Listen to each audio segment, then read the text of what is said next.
Île de Penang en Malaisie. Pendant des siècles, cette ancienne colonie britannique fut un point stratégique de la route du commerce des épices. Bateaux et ferries étaient le seul moyen de quitter l'île jusqu'en 1985, date à laquelle un pont de 14 km reliant Penang au continent est inauguré. 20 ans plus tard, le trafic routier sur le pont de Penang atteint son point critique. En effet, plus de 100 000 voitures le traversent quotidiennement. Le trafic sur le pont est toujours saturé. J'y suis déjà resté bloqué pendant 5 heures. Pour soulager le trafic, la décision est alors prise de construire un nouveau pont de 17 km traversant la mer. Le projet est confié à deux sociétés, l'une malaisienne et l'autre chinoise, qui se verront allouer un budget d'1,5 milliard de dollars. Budget nécessaire à la création d'une structure suffisamment résistante pour servir durant les 120 prochaines années. Mais ce chantier signifie combattre les éléments. D'un coup, la grue a tremblé. Je n'avais jamais vu ça. Le sol tremblait comme ça. Mon cœur battait la chamade. J'étais effrayé. Si un tsunami nous avait frappé, je pense que personne n'aurait survécu. Des événements imprévisibles. Mon ami a crié « Quelque chose va tomber !» J'ai pilé en urgence et on a sauté de la voiture. Tout s'est effondré. S'ils parviennent à surmonter ces épreuves, ils auront construit le pont le plus long d'Asie du Sud-Est.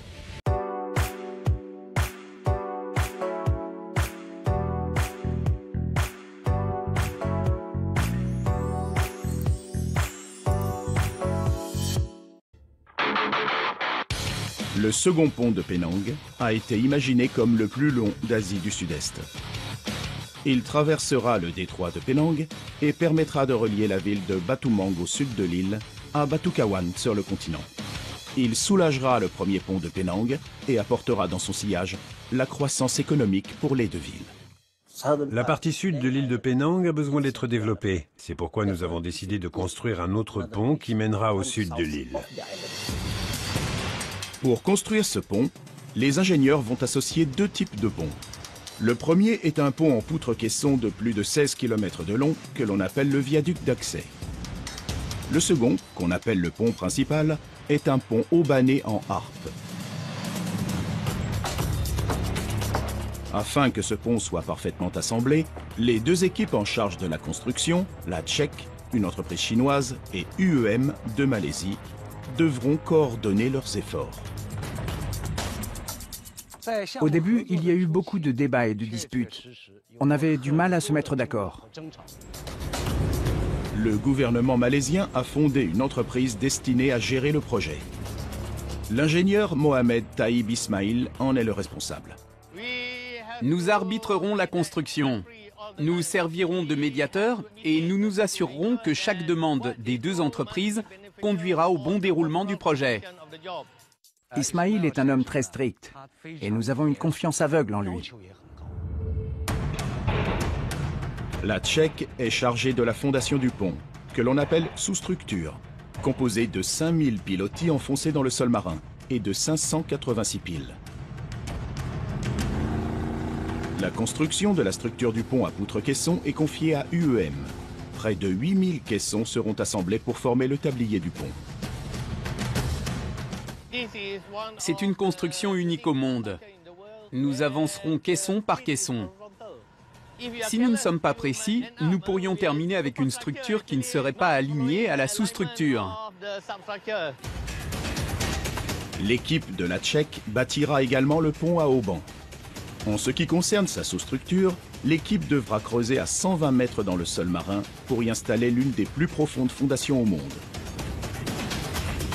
144 câbles relieront ensuite le tablier à des pylônes qui s'élèveront à 90 mètres dans les airs.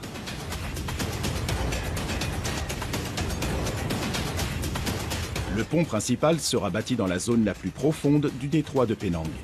Son tablier s'élèvera à 30 mètres de hauteur afin de permettre le passage des navires. Mais ces derniers représentent un grand danger, car une collision avec un bateau pourrait affaiblir la structure et les conséquences seraient désastreuses. Afin de renforcer les pylônes, Leurs semelles de fondation seront composées de barres d'armature d'acier mélangées à un béton spécialement traité pour résister aux effets corrosifs des eaux salées de la mer. Pour la construction de nos semelles, nous allons utiliser 2500 tonnes de béton en une seule fois. C'est une quantité énorme. Pour obtenir une telle quantité de béton sur les mers, l'équipe dispose de sa propre bétonnière flottante. Elle opérera sans discontinuer pendant 3 jours. Nous devons nous assurer en permanence que la bétonnière fonctionne parfaitement. Parce que parfois, les tuyaux peuvent se boucher, ou les matériaux ne pas bien se mélanger. Mais de la chaleur malaisienne résulte un problème. Les ouvriers doivent impérativement maintenir le béton en dessous de 36 degrés. Un coulage à température plus élevée mènerait à une dessiccation du béton, des fissures ou un éventuel effondrement du pont dans le futur. Pour combattre ces températures, de nombreux sacs de glace sont acheminés sur le site de préparation afin de refroidir la température de l'eau du mélange. Mais ces sacs de glace sont insuffisants. Nous avons besoin de réduire également la température depuis l'extérieur. Des tuyaux contenant de l'eau fraîche sont directement plongés dans la structure de la semelle pour la refroidir pendant que le béton s'écoule. On a installé des tuyaux de refroidissement dans le béton pour réduire la température interne et nous assurer que celle-ci est idéale. Après avoir coulé du béton pendant 48 heures d'affilée, la semelle de la première pile du pont à haubans est terminée. Pendant que l'équipe de la Tchèque se concentre sur la structure à haubans, l'équipe d'UEM, à terre, commence la construction des caissons qui permettront bientôt de traverser la mer. Une gigantesque usine de préfabrication se prépare à produire les milliers de caissons nécessaires. Construire plus de 8000 caissons ne sera pas simple. Pour cela, nous avons équipé toute une infrastructure qui couvre 20 hectares, soit plus de 50 terrains de football. Chaque caisson est composé de 6 tonnes de barres d'armature fixées ensemble.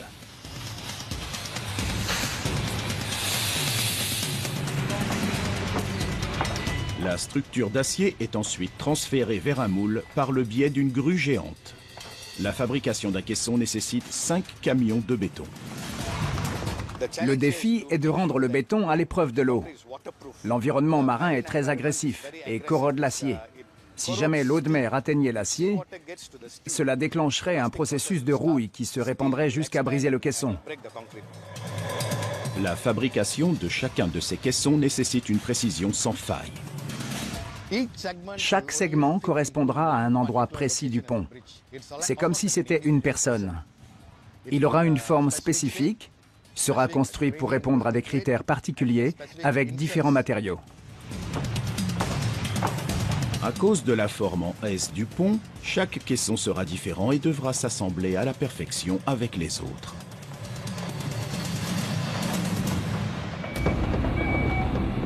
Mais l'équipe rencontre un problème. Les caissons sont fissurés en sortant des moules. De tels défauts pourraient mener au désastre. C'est vraiment un gros problème. Quand UEM nous a montré ces pièces, nous les avons quasiment toutes rejetées parce qu'elles présentaient de gros défauts de fabrication. Le chantier se voit considérablement retardé. L'équipe ne fabrique que 3 caissons utilisables par semaine, alors qu'elle devrait en fabriquer 30 fois plus. Le chantier a démarré très doucement. On ne sortait que 2 ou 3 caissons utilisables par semaine. À ce rythme, il faudra 75 ans pour fabriquer le nombre suffisant de caissons. Le temps et l'argent manquent, et une solution va devoir être rapidement trouvée, ou le second pont de Penang ne verra jamais le jour. Plus de 8000 caissons doivent être assemblés afin de créer le viaduc d'accès, la plus longue partie du pont de Penang. Mais de nombreux caissons sortent de l'usine de fabrication en présentant de sérieux défauts. Ces derniers doivent donc être détruits et le chantier prend du retard. Nous ne paierons pas pour leurs erreurs. Après analyse d'experts, Kanapati Premakantan, le responsable d'UEM, découvre que le problème est lié au mélange du béton. Nous avons consulté des experts en béton du monde entier. Ils ont examiné le problème et nous ont donné leur opinion. Ils nous ont fait part de leurs calculs et des modifications à effectuer. Je pense que nos problèmes sont sur le point d'être résolus. L'équipe de construction des caissons a rencontré un autre problème. En effet, certains ouvriers n'ont aucune expérience en la matière. On a 600 ouvriers pour lesquels c'est la première expérience sur un chantier de ce genre. On a dû leur enseigner les bases très rapidement. Premakantan reste malgré tout confiant. On a démarré il y a 5 mois et on a résolu tous les problèmes. Il ne nous reste plus qu'à construire le pont. De 2 à 3 segments par semaine, l'équipe est passée à 16 par jour. Les caissons défectueux n'ont pas été le seul problème lors de la construction du pont de Penang. Des doutes sont survenus quant à sa capacité à supporter un séisme.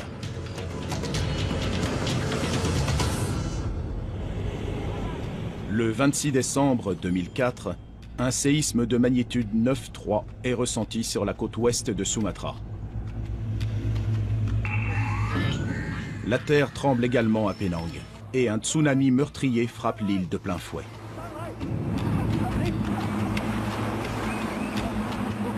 La Malaisie ne fait pas partie des zones à risque. Pourtant, le nombre de séismes recensés progresse. En fait, nous sommes plutôt proches d'une zone sismique très active. Nous devons donc rester prudents et prendre toutes les précautions nécessaires à la protection de telles structures. Ismail décide de faire du second pont de Penang le pont le plus résistant au séisme du monde. Pour cela, il fait appel au service de Malek Kamaruddin, un expert en protection antisismique de structures géantes.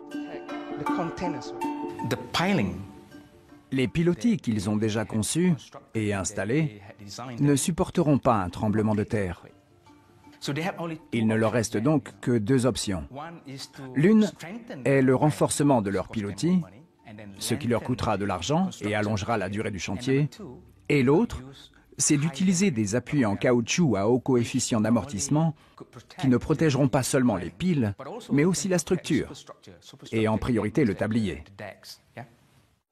Kamaruddin nous explique comment fonctionne le mécanisme. Ces tiges de métal représentent des structures de différentes tailles. On peut voir celle-ci comme une structure d'1 ou 2 étages, ou même un pont. Là, 5 étages, 10 étages, 20 étages, et celle-ci représente les tours jumelles Petronas de Kuala Lumpur, soit 88 étages. Je vais simuler un séisme, et nous verrons comment les structures réagissent selon leur taille. Contre toute attente, ce n'est pas la plus longue tige qui bouge le plus, mais la plus courte. Toutes les structures, qu'elles soient basses ou hautes, présentent ce que nous appelons une fréquence naturelle de vibration. Imaginons que je suis assez grand et fort et que je me trouve derrière une des tours jumelles Petronas. Je pousse son sommet et le relâche. La tour se balance et ce balancement est sa fréquence naturelle. Des chercheurs l'ont calculé, elle est de 0,1 Hz. C'est un chiffre très bas. Passons maintenant à cette structure, celle qui a le plus répondu à mon séisme simulé. Elle se balance bien plus vite. On est entre 3 et 4 Hz. Et la fréquence engendrant des dommages suite à un séisme se situe entre 2 et 6 Hz. Donc si un séisme frappe les tours Petronas, la fréquence naturelle de la structure n'entre pas dans la fourchette de fréquence d'endommagement du bâtiment. Il n'arrivera rien à la structure. Comme la fréquence de cette structure est située entre 3 et 4 Hz, donc dans la fourchette de fréquence engendrant des dommages qui est entre 2 et 6, elle sera confrontée au phénomène de résonance, c'est-à-dire une amplification de la réponse, parce que sa fréquence naturelle est plus ou moins la même que celle engendrée par le séisme. En posant des appuis d'amortissement sous cette structure, elle se comportera comme les tours Petronas. C'est la fonction principale de nos appuis. Nous changeons la fréquence naturelle d'une structure. On la fait passer de 3 à 4 Hz à 0,4 ou 0,5. C'est l'objectif de nos supports. Cette structure ne se comportera plus comme ceci, mais comme cela, lentement. Des systèmes d'amortissement spécifiques sont développés par Kamaruddin et son équipe dans l'Institut de recherche Tun Abdul Razak au Royaume-Uni. Les appuis d'amortissement en caoutchouc seront ensuite fabriqués dans une usine située à 300 km de Penang. Nos appuis sont constitués de couches de caoutchouc et de métal. Ils sont uniques, car ils sont semi-intelligents. Dans des circonstances normales, quand il n'y a pas de séisme, les appuis sont raides. Mais lorsque frappe un séisme, les supports s'assouplissent. En s'assouplissant, ils isolent la vibration et l'énergie du séisme et en empêchent la transmission vers la structure.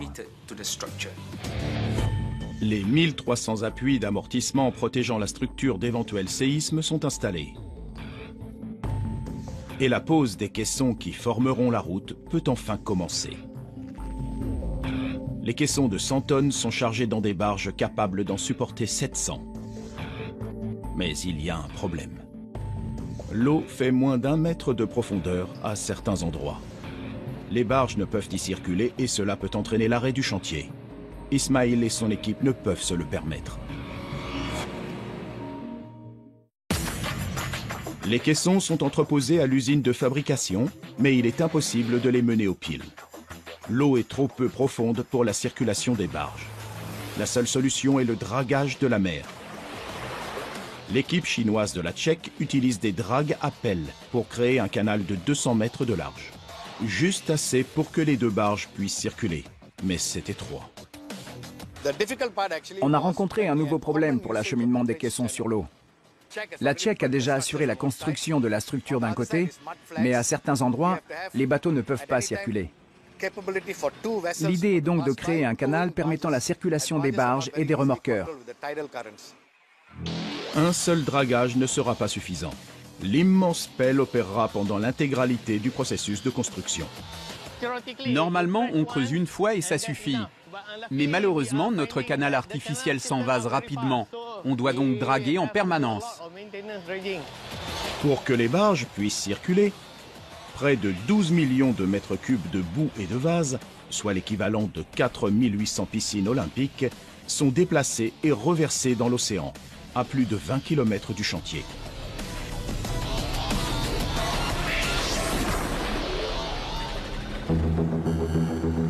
Le montage du pont en poutre-caisson peut enfin se poursuivre.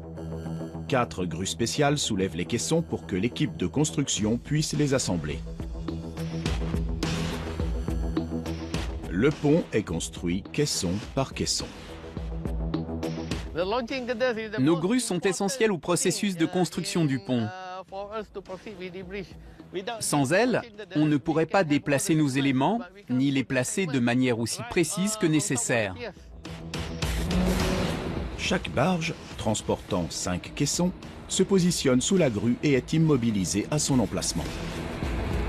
L'immobilisation des barges de transport de caissons n'est pas une manœuvre de tout repos. Le moindre faux mouvement pourrait causer un désastre. Une équipe spécialement entraînée manœuvre une série de cordes afin de positionner la barge de manière très précise.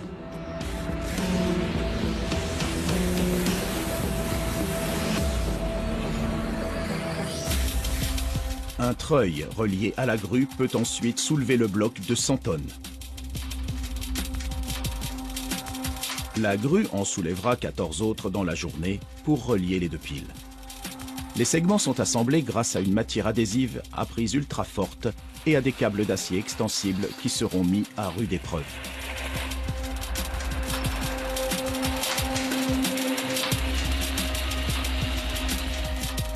Les deux piles sont reliées. La grue va maintenant répéter inlassablement sa mission.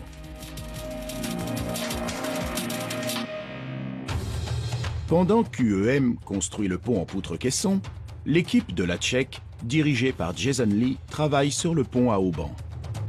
2 pylônes s'élèveront à plus de 90 mètres de hauteur, la taille d'un immeuble de 30 étages, et devront supporter les câbles. Plus de 600 tonnes d'acier seront utilisées pour renforcer chaque pylône. La Tchèque érige simultanément des supports d'acier provisoires afin d'installer la poutre de maintien. À une telle hauteur, la tâche est très périlleuse. Quand on lève ces tubes d'acier, on doit s'assurer qu'ils sont levés dans le bon sens, parce qu'ils doivent être soudés un à un. La sécurité ici est primordiale.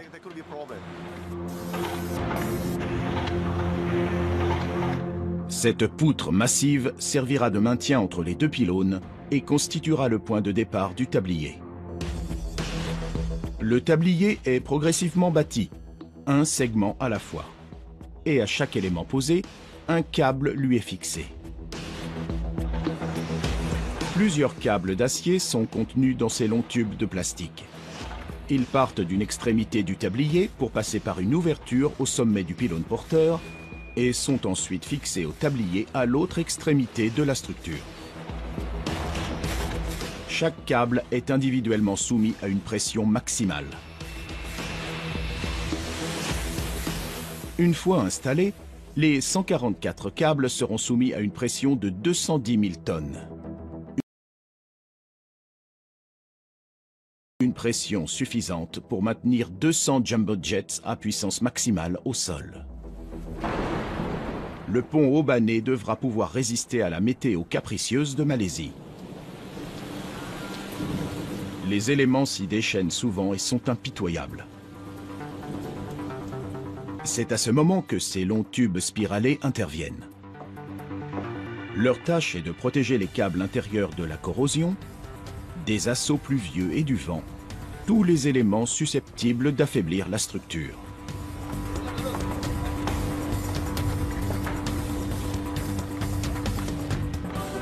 Le 11 avril 2012, les Malaisiens célèbrent l'intronisation de leur nouveau roi. Malgré les festivités, l'équipe de construction reste très concentrée sur son travail. Il est 15h30 et le grutier Ramaturai va vivre sa plus grande peur. D'un coup, la grue a tremblé. Je n'avais jamais vu ça. J'ai eu très peur. La terre tremble partout sur l'île. Le sol tremblait comme ça. Mon cœur battait la chamade. J'étais effrayé. Un séisme d'une magnitude de 8,6 frappe la côte ouest de Sumatra, à 419 km du chantier. Dans l'esprit de chacun, la crainte d'un tsunami meurtrier. Le site est à environ 800 mètres du rivage. Et si un tsunami nous avait frappé, je pense que personne n'aurait survécu. Avril 2012.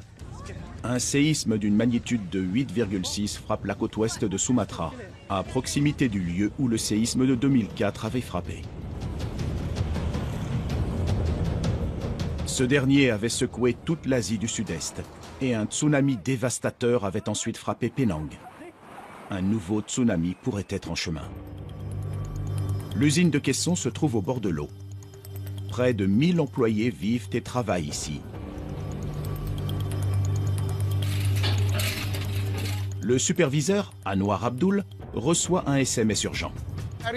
J'ai reçu un SMS me disant de faire évacuer le site. Une alerte tsunami est déclenchée dans tout l'océan Indien. Des vagues dévastatrices pourraient frapper Penang dans quelques heures. L'usine est très proche du rivage. C'était très risqué. En cas de tsunami, le niveau de l'eau peut monter très haut. Je craignais pour la vie de mes ouvriers. L'évacuation d'une structure aussi gigantesque n'est pas chose aisée.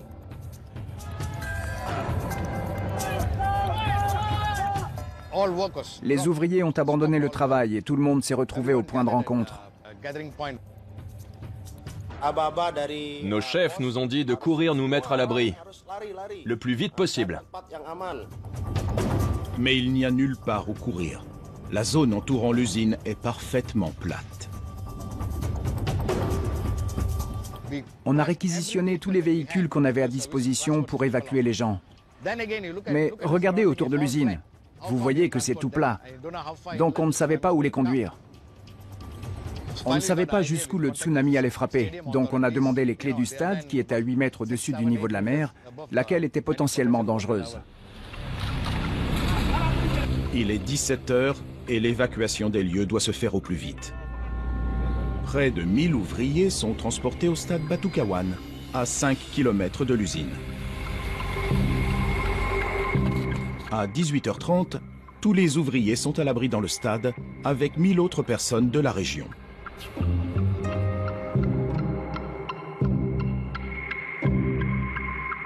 On y est resté environ 4 ou 5 heures. L'angoisse règne dans le stade.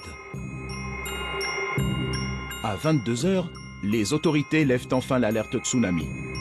Mais la secousse sismique a pu endommager les structures du pont. Une pile, dont le béton a été coulé 2 heures avant le séisme, inquiète particulièrement les ouvriers. Le chef de chantier, Mossa Youssof, l'examine. On a une belle fissure juste ici. Sur tous les ponts du monde se trouvent des fissures. Mais si elles sont trop profondes ou trop larges, la structure s'en trouve affaiblie. Youssof tente de déterminer si la pile doit être entièrement reconstruite ou non. Un échantillon de l'intérieur de la pile est prélevé. On doit déterminer si la fissure est grave. Youssof passe l'échantillon au microscope pour évaluer la largeur et la profondeur de la fissure. Les dégâts sont sévères. On va devoir réparer ces fissures. La solution: des injections de béton dans les fissures pour les consolider. Mais cette pile n'est pas la seule à devoir être inspectée. Ismail a donc appelé des renforts pour que rien ne soit laissé au hasard. Une équipe d'ingénieurs indépendants, dirigée par Matt Carter, s'assure que chaque centimètre du pont répond aux critères et normes de sécurité en vigueur. Nous venons ici tous les 2 mois passer quelques jours pour inspecter le site avec les clients et les chefs de chantier. Nous vérifions la qualité de la construction et si elle répond bien au plan d'origine. Carter était déjà présent lors de la phase de production de caissons défectueux. Il est important de comprendre qu'un tel pont est unique. C'est un projet pharaonique et il se produit toujours quelque chose. Il pourrait y avoir des problèmes de qualité, donc on a un système de contrôle qualité qui nous permet d'identifier les problèmes. Les équipes doivent tenir compte de nos remarques et s'améliorer pour la suite du projet. Le 20 décembre 2012, c'est le grand jour. L'équipe de Premakantan coule le dernier des 8092 caissons de la construction.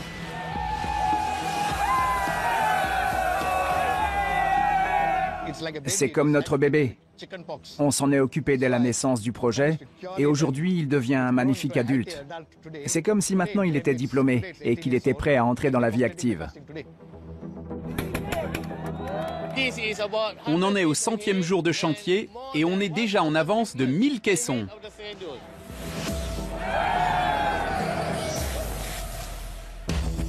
Mais ce travail sera vain si les tabliers du pont Aubané ne s'encastrent pas parfaitement. Les 2 tabliers ont avancé mètre par mètre sur le détroit de Penang, jour après jour, pendant 9 mois. Une fois le dernier câble attaché, 3 mètres sépareront les 2 extrémités. En avril 2013, le second pont de Penang arrive à un stade critique. Les 2 tabliers se connecteront-ils à la perfection ?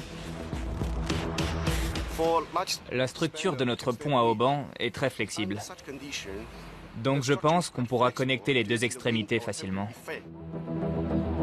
Des techniciens contrôlent scrupuleusement l'avancée et vérifient qu'elle correspond aux plans initiaux. Tout est basé sur les plans. Notre tâche est de les suivre à la lettre. Si on en dévie, les 2 extrémités ne se rejoindront pas à la fin. Malgré les efforts déployés, il y a un problème. Un écart de 30 mm entre les 2 tabliers. les ingénieurs ont une surprenante solution. L'eau. Des tonnes d'eau. On remplit un bassin de 100 tonnes d'eau sur le tablier le plus bas, pendant que sur le tablier le plus haut, un autre bassin est rempli de 150 tonnes.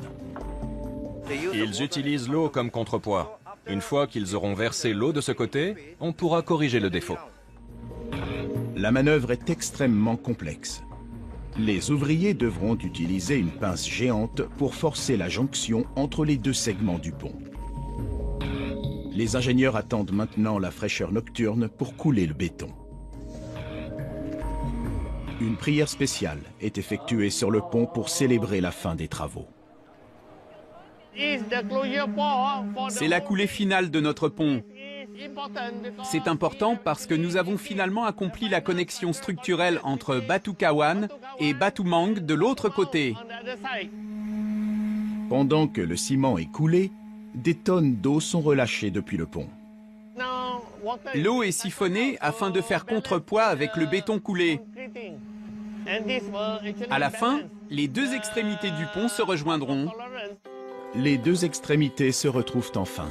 Les tabliers sont tous assemblés, constituant une route de 16 km 900 au-dessus de la mer. Aujourd'hui, le pont est terminé. Cela fait 3 ans que nous travaillons à ce projet. Avant, il n'y avait rien à cet emplacement. Et aujourd'hui, comme vous pouvez le voir, il y a un pont majestueux. Personnellement, je suis très satisfait. Et je suis surtout fier de partager avec le peuple malaisien et mon équipe ce moment exceptionnel. On est très fiers de notre travail. C'est une prouesse, mais la tragédie guette. Le 6 juin 2013, sur l'île de Penang. C'est l'heure de pointe. Une rampe d'accès au pont est en construction, gérée par une entreprise indépendante de la Tchèque et du EM. Tilasheni rentre du travail en compagnie d'un ami. On discutait, on rigolait et d'un coup, une énorme pièce de métal est tombée sur mon pare-brise et il a éclaté. Mon ami a crié « Quelque chose va tomber !» J'ai pilé en urgence et on a sauté de la voiture. Puis la route au-dessus de nous s'est effondrée. D'autres véhicules se trouvaient-ils devant celui de Tilasheni? Et si oui, ont-ils été écrasés par la rampe? Le 6 juin 2013, la travée principale du pont est terminée et le second pont de Penang doit être inauguré 3 mois plus tard. Khairul Aizat supervise la construction d'une rampe d'accès menant au pont. Quand soudain, il entend un craquement. J'ai senti que quelque chose n'allait pas et j'ai dit à mes gars de partir. 3 de mes ouvriers s'en sont sortis, mais 2 autres n'ont pas réussi, malheureusement. Je courais et la rampe s'est effondrée sous mes pieds. Je suis tombé avec la rampe. Tout ce que je savais, c'est que j'allais atterrir dans les débris. Il y avait beaucoup de poussière.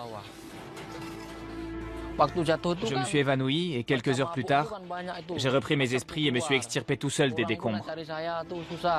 Puis une fois à l'air libre, je me suis évanoui de nouveau. Les secours sont immédiatement appelés sur le site. Une section de 30 mètres de la rampe est tombée de 18 mètres de hauteur sur une route à double voie. J'ai été choqué de voir qu'un élément suspendu, encore en construction, puisse s'effondrer de la sorte. Les secours, en arrivant sur place, ont mesuré l'ampleur des dégâts et se sont immédiatement mis au travail. Le problème, c'est que l'accident s'est produit en pleine heure de pointe, à l'heure où les gens reviennent du travail, et c'est ce qui me préoccupait le plus parce que cette route est très fréquentée. Après l'effondrement, j'avais très peur que de nombreuses personnes soient restées prisonnières sous les décombres. Les dégâts sont considérables.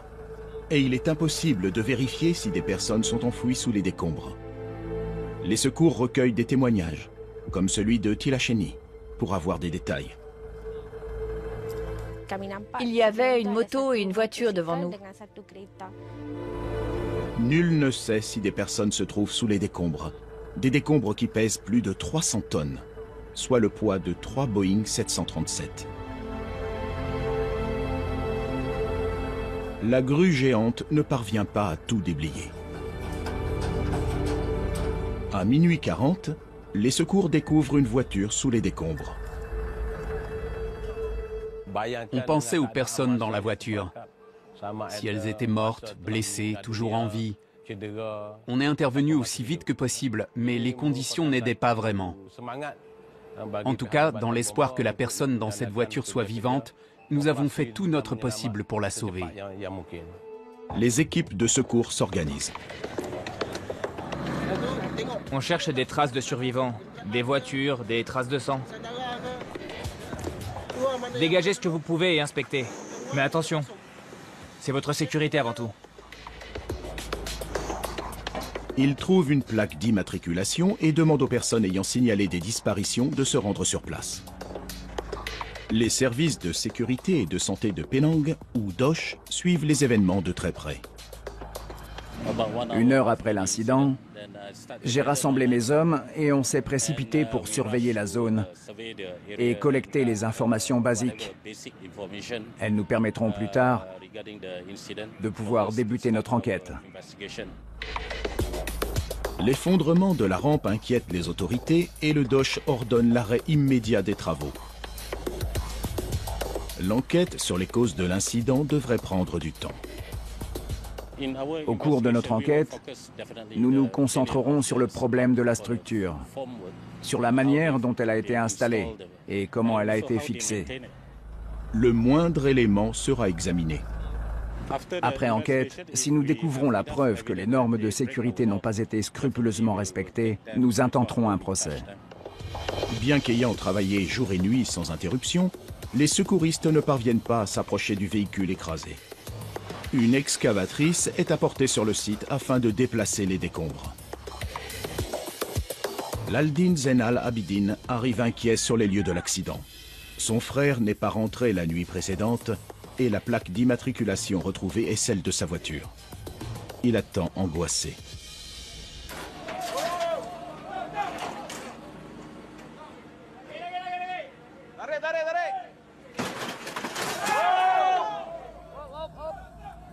« 25 heures après l'effondrement, Tajuddin Zainal Abidin est retrouvé à bord de sa voiture.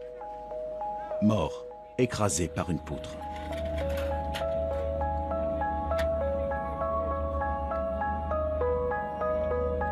Son frère ne peut contenir sa peine.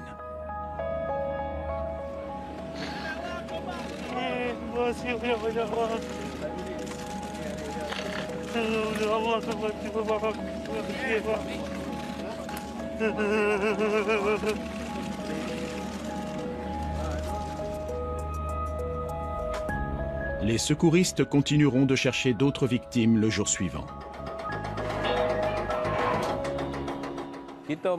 Le lendemain, on a continué de chercher. Au bout d'un moment, on a utilisé la brigade canine et aucun des chiens n'a détecté quoi que ce soit. Heureusement, d'ailleurs. Cela signifiait qu'il n'y avait pas d'autres victimes. Tajuddin Zainal Abidin est la seule victime à déplorer. Les travaux sont, quant à eux, interrompus. Et seul le DOSH décidera de leur reprise. Si reprise il y a. Une rampe d'accès du second pont de Penang, construite par une entreprise indépendante, s'est effondrée. Les services de sécurité et de santé de Penang, ou DOSH, ordonnent un arrêt des travaux pour inspecter les lieux.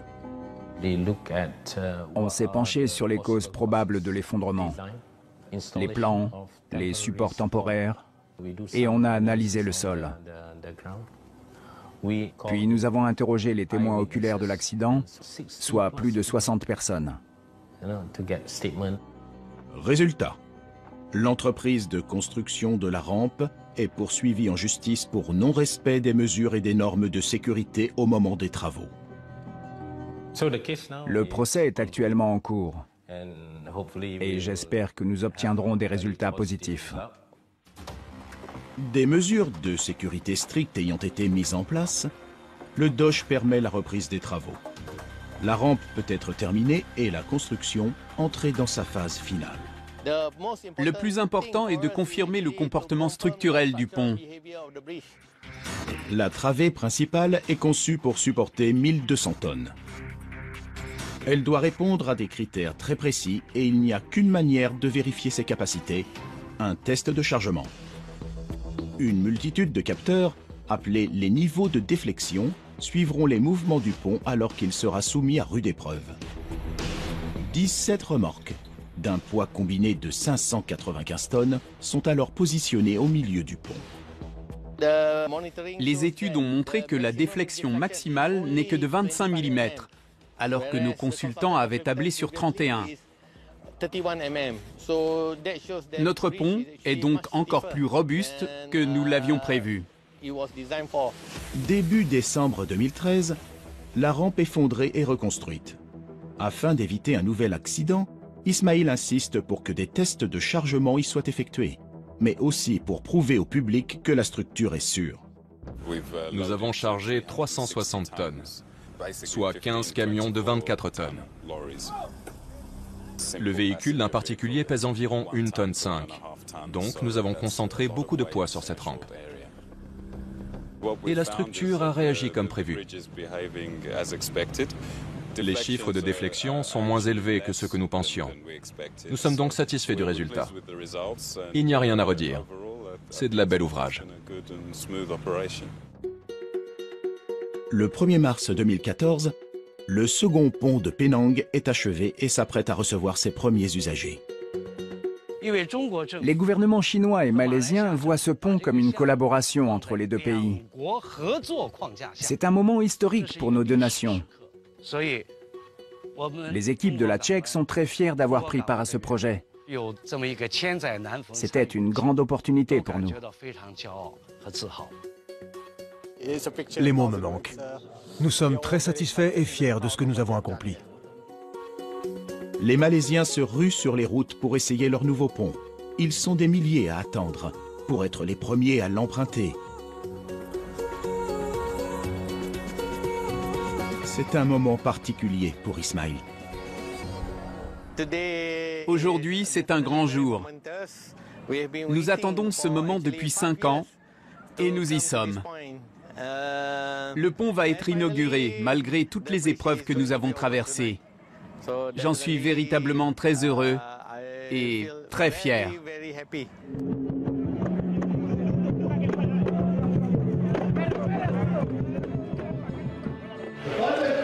Nous allons aujourd'hui inaugurer un projet qui symbolisera la fierté malaisienne et celle des habitants de Penang. C'est un moment historique pour notre peuple. Nulle part ailleurs, il n'existe un pont aussi majestueux que celui que je m'apprête à inaugurer ce soir. Je déclare ouvert le pont Sultan Abdulalim Muazzam Shah. Le pont porte le nom de l'actuel roi de Malaisie. Le second pont de Penang, le pont le plus long d'Asie du Sud-Est, est achevé. Sa construction a connu des épisodes difficiles, mais le courage et la persévérance de ces hommes ont primé. Ce pont, qui relie désormais l'île au continent, est source de fierté pour ceux qui l'ont construit et pour la plupart des gens qui l'empruntent quotidiennement.